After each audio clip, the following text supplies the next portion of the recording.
তো সবাই লাইভটি শেয়ার করে ছড়িয়ে দিবেন যাতে সবাই লাইভটি দেখার সুযোগ পায়।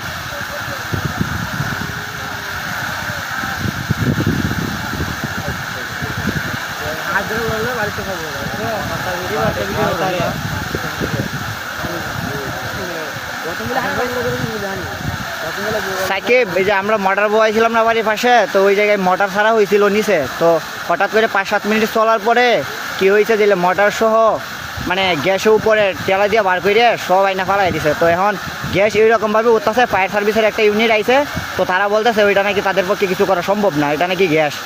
তো ফায়ার সার্ভিস দর্শকের মতো দেখতেছে, আর কিচ্ছু করার নেই। তো এখন পরবর্তী পরিস্থিতি কী হয় এখনও আমাদের জানার বাহিরে, তো দেখি কি হয়।